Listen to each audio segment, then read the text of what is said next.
आईटा की 81st annual general meeting और world air transport summit में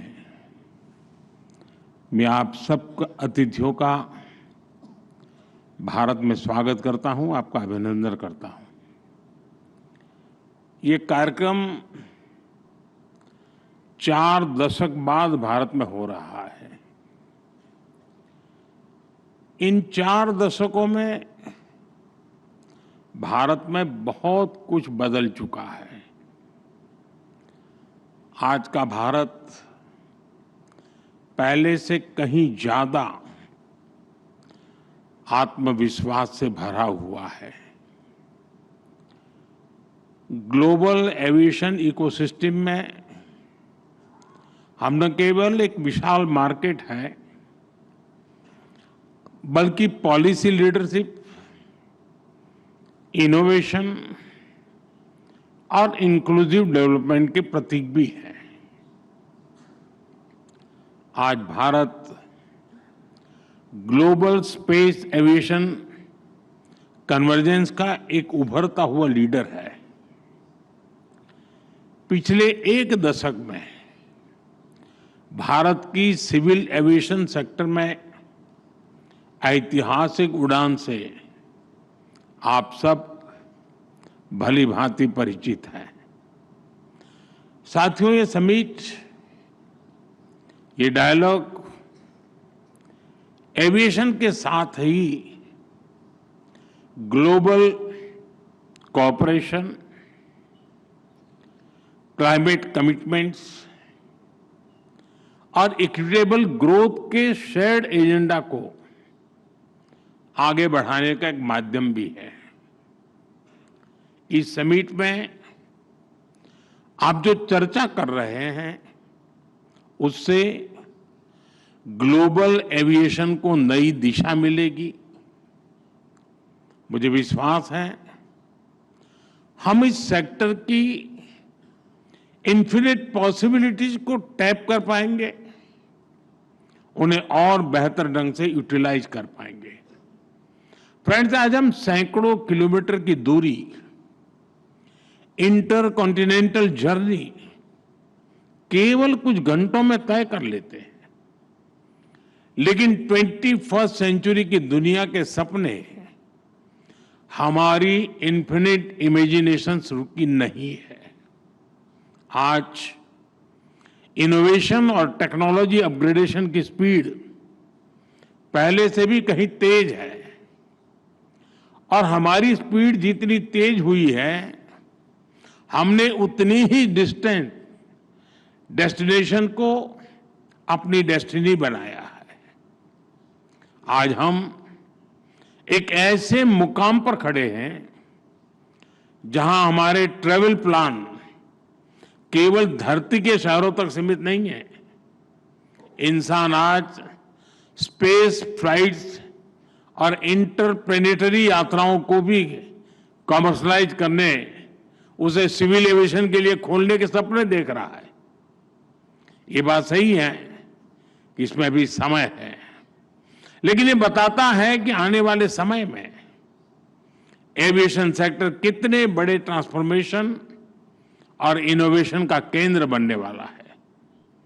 भारत इन सभी संभावनाओं के लिए तैयार है।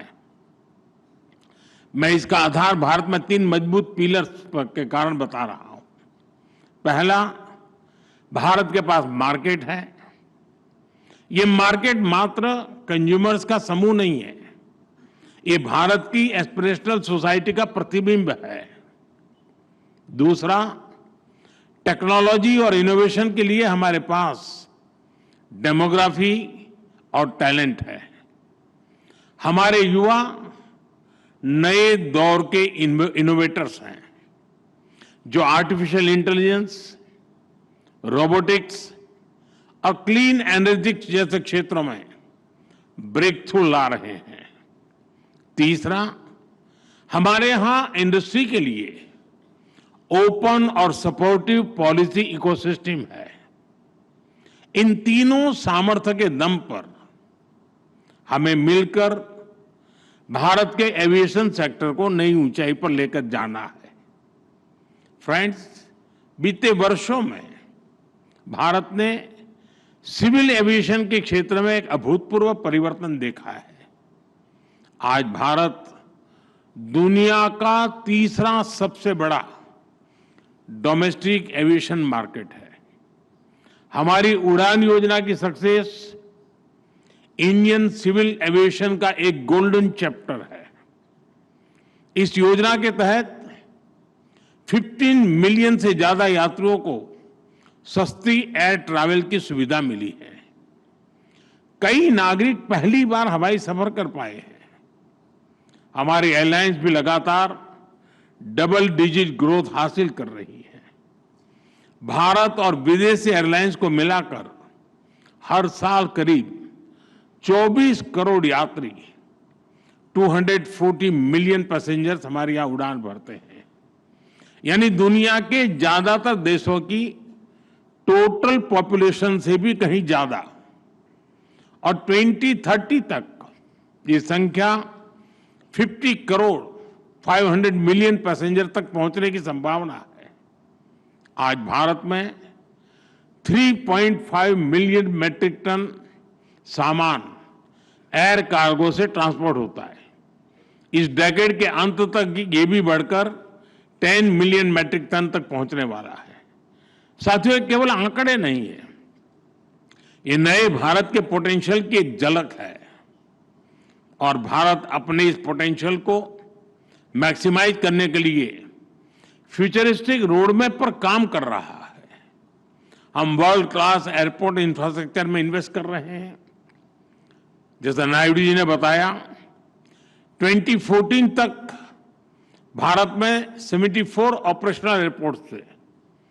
आज इनकी संख्या बढ़कर 162 हो चुकी है। इंडियन कैरियर्स ने 2000 से ज्यादा नए एयरक्राफ्ट के लिए ऑर्डर दिए हैं और ये तो अभी शुरुआत है। भारत का एविएशन सेक्टर एक ऐसे टेक ऑफ पॉइंट पर खड़ा है जहां से उसे लंबी और सबसे ऊंची उड़ान भरनी है। और ये उड़ान केवल भौगोलिक सीमाओं को पार नहीं करेगी, बल्कि ये दुनिया को सस्टेनेबिलिटी, ग्रीन मोबिलिटी और इक्विटेबल एक्सेस की दिशा में भी ले जाएगी। फ्रेंड्स, आज हमारे एयरपोर्ट्स की हैंडलिंग कैपेसिटी हर साल 500 मिलियन यात्रियों तक पहुंच चुकी है। भारत आज दुनिया के उन गिने चुने देशों में है जो टेक्नोलॉजी के जरिए यूजर एक्सपीरियंस के नए स्टैंडर्ड सेट कर रहा है। हम सेफ्टी, एफिशिएंसी और सस्टेनेबिलिटी पर भी उतना ही फोकस कर रहे हैं। हम सस्टेनेबल एविएशन फ्यूल्स की ओर बढ़ रहे हैं, ग्रीन टेक्नोलॉजीज में निवेश कर रहे हैं, कार्बन फुटप्रिंट्स घटा रहे हैं। हम प्रोग्रेस और प्लेनेट की सुरक्षा दोनों सुनिश्चित कर रहे हैं। साथियों, ये हमारे जो विदेशी अतिथि हैं, मेरा उनसे आग्रह है कि आप डीजी यात्रा ऐप के बारे में जरूर जानिएगा। डीजी यात्रा ऐप डिजिटल एविएशन का एक उदाहरण है। ये फेशियल वेरिफिकेशन टेक्नोलॉजी के माध्यम से एयरपोर्ट एंट्री से लेकर बोर्डिंग गेट तक सीमलेस यात्रा का कंप्लीट सॉल्यूशन है। कहीं कोई पेपर, डॉक्यूमेंट्स, आईडी दिखाने की जरूरत नहीं।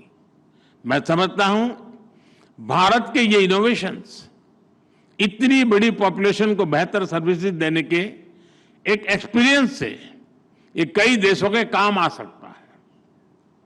यह सिक्योर और स्मार्ट सॉल्यूशन का एक ऐसा मॉडल है जो ग्लोबल साउथ के लिए भी प्रेरणा बन सकता है। साथियों, भारत के तेजी से एक्सपांड कर रहे एविएशन सेक्टर के पीछे एक और बड़ा कारण है consistent reforms. Bharat global manufacturing hub बने, इसके लिए हम हर तरह से कदम उठा रहे हैं। इस साल के बजट में हमने मिशन मैन्युफैक्चरिंग घोषित किया है। इसी वर्ष हमने भारत की पार्लियामेंट में, जैसा नायडू जी ने अभी बताया, protection of interest in aircraft objects bill पारित किया है। इससे केपटाउन कन्वेंशन को भारत में कानूनी ताकत मिली है। अब एयरक्राफ्ट लीजिंग करने वाली ग्लोबल कंपनियों के लिए भारत में नया मौका खुल रहा है। आप सभी को गिफ्ट सिटी में मिल रही छूट के बारे में भी जानकारी है। गिफ्ट सिटी के इंसेंटिव्स ने भारत को एयरक्राफ्ट लीजिंग का एक अट्रैक्टिव डेस्टिनेशन बना दिया है। साथियों, नया भारतीय वायुयान अधिनियम हमारे एविएशन कानूनों को ग्लोबल बेस्ट प्रैक्टिसेस के अनुरूप बना रहा है। यानी भारत में एविएशन सेक्टर के कानून सहज है, नियमों में सहूलियत है और टैक्स स्ट्रक्चर सरल है। इसलिए दुनिया की बड़ी एविएशन कंपनियों के लिए भी भारत में निवेश के लिए एक बेहतरीन अवसर है। फ्रेंड्स, एविएशन सेक्टर में ग्रोथ का मतलब है नई उड़ान, नए रोजगार और नई संभावनाएं।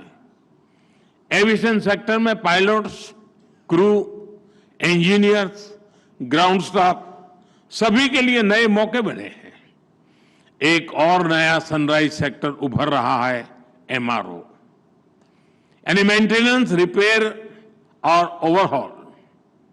हमारी नई एमआरओ पॉलिसी से भारत को एयरक्राफ्ट मेंटेनेंस का ग्लोबल हब बना के इस दिशा में तेजी आई है। 2014 में भारत में 96 एमआरओ फैसिलिटीज थी। आज इनकी संख्या 154 हो चुकी है। 100% FDI under automatic rule, GST में कटौती, टैक्स रेशनलाइजेशन, ऐसे कदमों ने एमआरओ सेक्टर को नई ऊर्जा दी है। अब हमारा लक्ष्य है 2030 तक भारत को $4 बिलियन का एमआरओ हब बनाना। साथियों, हम चाहते हैं कि दुनिया भारत को सिर्फ एक एविएशन मार्केट नहीं बल्कि एक वैल्यू चेन लीडर के रूप में भी देखें। डिजाइन से लेकर डिलीवरी तक Bharat global aviation supply chain का इंटीग्रल हिस्सा बन रहा है। हमारी दिशा सही है, हमारी गति सही है, इसलिए हमें विश्वास है कि हम तेजी से आगे बढ़ते रहेंगे। मेरा आग्रह है, मेक इन इंडिया के साथ सभी एविएशन कंपनियां डिजाइन इंडिया भी करें। साथियों, भारत के एविएशन सेक्टर का एक और मजबूत पक्ष है उसका इंक्लूसिव मॉडल। आज भारत में 15% से अधिक पायलट महिलाएं हैं। ये ग्लोबल एवरेज से 3 टाइम्स ज्यादा है। दुनिया भर में कैबिन क्रू में महिलाओं की औसत भागीदारी लगभग 70% है। हमारे यहां 86% है। भारत के एमआरओ सेक्टर में महिला इंजीनियरों की संख्या भी ग्लोबल एवरेज से आगे बढ़ रही है। साथियों, आज एविएशन सेक्टर का एक और की कंपोनेंट ड्रोन टेक्नोलॉजी है। भारत ड्रोन टेक्नोलॉजी को टेक्नोलॉजिकल एडवांसमेंट के लिए इस्तेमाल कर रहा है। साथ ही हमने इसे फाइनेंशियल और सोशल इंक्लूजन का एक टूल बनाया है। ड्रोन के जरिए हम महिलाओं के सेल्फ हेल्प ग्रुप्स को एम्पावर कर रहे हैं। इससे खेती में, डिलीवरी में, सर्विसेज में महिलाओं की भागीदारी बढ़ी है। साथियों, एविएशन में सुरक्षा को हमने हमेशा टॉप प्रायोरिटी पर रखा है। आईकाओ के ग्लोबल स्टैंडर्ड से भारत ने अपने नियमों को अलाइन किया है। हाल ही में आईकाओ की सेफ्टी ऑडिट ने हमारे प्रयासों को सराहा है। एशिया पैसिफिक मिनिस्ट्रियल कॉन्फ्रेंस में दिल्ली डिक्लेरेशन अडॉप्ट होना भारत के कमिटमेंट का प्रमाण है। भारत हमेशा ओपन स्काईज और ग्लोबल कनेक्टिविटी के समर्थन में खड़ा रहा है। हम शिकागो कन्वेंशन के सिद्धांतों का समर्थन करते हैं।